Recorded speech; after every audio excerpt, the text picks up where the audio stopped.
Assalamualaikum warahmatullahi wabarakatuh. Selamat PDRM, khususnya Jabatan Sedia Jenayah Narkotik. Kita mengambil pendekatan baru untuk menangani isu sindiket pengedar dadah ni, iaitu kita menggunakan pendekatan siasatan di bawah Seksyen 130W, iaitu jenayah terancang yang menggunakan prosedur SOSMA.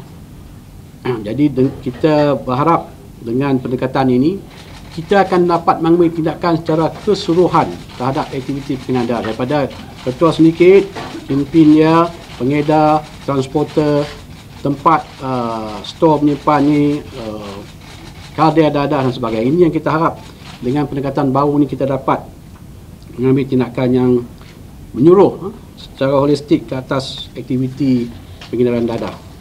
Dan untuk makluman rakan media, pada 25 Disember jam 2.30 pagi satu operasi khas telah dilancarkan oleh Jabatan Sedia Jenayah Narkotik dengan kerjasama Eskom Sabah dalam membentras satu sindiket dadah paling besar di Sabah.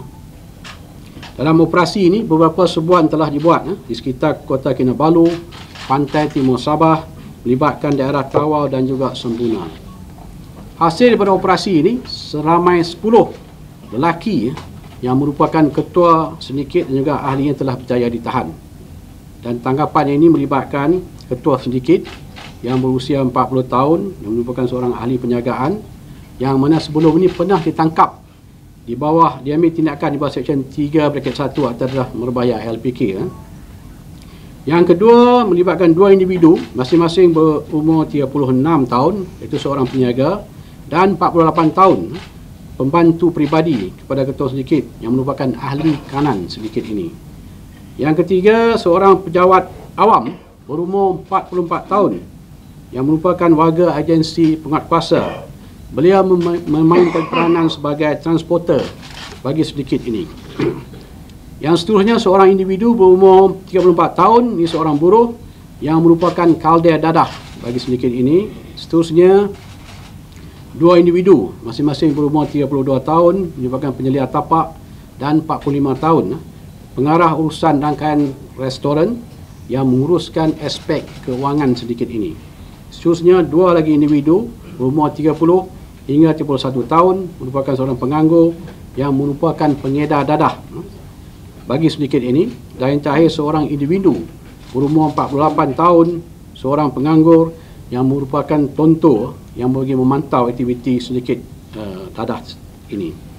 Kesemua tangkapan disiasat di bawah Seksyen 130W Kanun Kesiasaan Kesalahan Jenayah Terancang, dan kita menggunakan prosedur SOSMA, siasatan SOSMA, langkah Akta Kesalahan Keselamatan, langkah-langkah khas. Siasatan ini dikendalikan sepenuhnya oleh Jabatan Sedia Jenayah Narkotik Bukit Aman. Untuk makluman rakan media juga, sindiket ini telah dikesan beroperasi sejak tahun 2015 dan risikan menunjukkan sindiket ini merupakan sindiket terbesar di Sabah dan mempunyai jaringan pengedaran antarabangsa dan juga tempatan. Mereka mendapat bekalan dadah syabu daripada negara jiran di Semenanjung untuk disudup ke pasaran di seluruh Sabah, terutama juga di pantai timur Sabah, Filipina dan juga Indonesia. MO yang digunakan oleh sindiket ini, yang pertama, mereka mendapat bekalan dadah daripada sebuah negara jiran di Semenanjung Malaysia. Dadah ini seterusnya dibawa ke Sabah dengan menggunakan kalder dadah, menggunakan syarikat penerbangan komersial dan juga kiriman melalui kargo laut.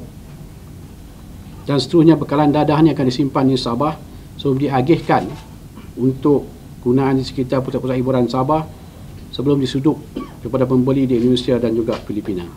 Pada masa yang sama, untuk makluman rakan media, kita juga menyiasat kemungkinan sindiket ini juga terlibat dalam aktiviti penyelundupan kontraben serta barang-barang yang bersubsidi dari Malaysia ke Indonesia dan juga Filipina.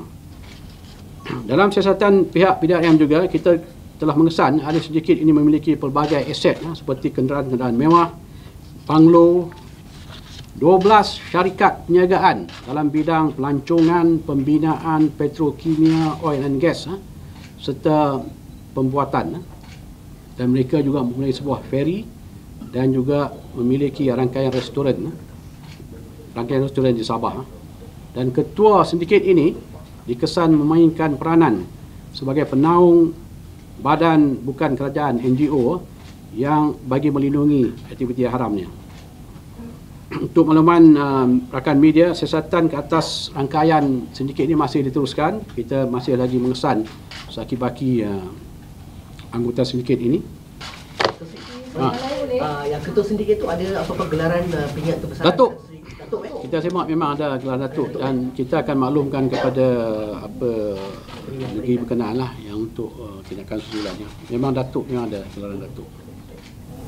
Datuk, dia punya NGO ada terlibat dengan orang politik ke? Siasatan masih lagi berjalan.